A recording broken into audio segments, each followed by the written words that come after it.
Nasa humigit kumulang 80% na ng delegasyon ng Region 2 ang nakarating na sa Agusan del Sur para sa nalalapit na palarong pambansa 2026.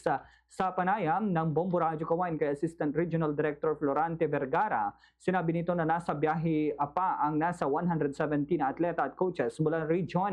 Ayon sa kanya, inaasahang darating mamayang gabi ang 114 na delegado habang ang natitirang 51 ay makararating bukas. May ilang VIPs din na inaasahang kukumpleto sa delegasyon na darating sa May 24 kasabay ng opisyal na pagbubukas ng palarong pambansa 2026. Ani Vergara, sinisiguro ng pamahalang palalawigan ng Agusan del Sur ang maayos na pagtanggap sa mga delegasyon sa pamamagitan ng pag-aasikaso sa kanilang transportasyon mula sa mga paliparan sa Butuan at Agusan del Norte patungo sa kanilang tinutuluyan. Dagdag pa niya, ang billeting quarters ng Region 2 ay nasa humigit kumulang 29 kilometer ang layo mula sa sports complex na pagdarausan ng ilang mga laro. Isa rin sa dahilan ng maagang pagdating ng delegasyon ang pag-adjust ng mga atleta sa klima at kondisyon ng lugar bago ang kompetisyon. Ayon pa sa kanya, malamig ang klima sa Agusan del Sur dahil sa mga kagubatan at bulubunduking bahagi ng lalawigan.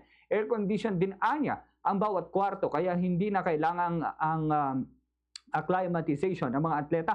Umaasa naman ang delegasyon na magiging mapayapa at walang maitalang hindi kanais-nais na sa mga atleta tulad na lamang ng nakalipas na palaro kung saan may ilang nakaranas ng water at food poisoning na nakaapekto sa kanilang performance. Pinasalamatan din ni Assistant Regional Director Vergara ang mga magulang na todo ang suporta sa mga anak at iba pang tumulong sa paghahanda ng delegasyon. Ganito po ang bahagi ng pahayag ni Assistant Regional Director Florante Vergara.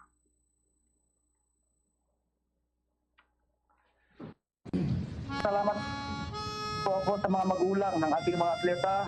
Huwag kayong mag-alala, ma'am. Kompleto po tayo, 467 to be exact ang tao natin dito. Wala pong kulang kasi ako mismo bilang isang RSO mismo ang sumusundo sa kanila sa airport personally. Ako ang nagmamanage sa kanila araw-araw. Tinitignan na nasa okay na kalagayan sila. So huwag kayong mabahala. Lalong-lalo yung mga anak nyo na first time na sumakay sa aeroplano, first time na napalayo sa inyo. Tiwala lang po sa kakayahan ng bawat coaches natin na hindi po namin pababayaan ng mga anak ninyo. Sa mga LGU officials natin, kay Congressman. Fast sa Radyo Bombo!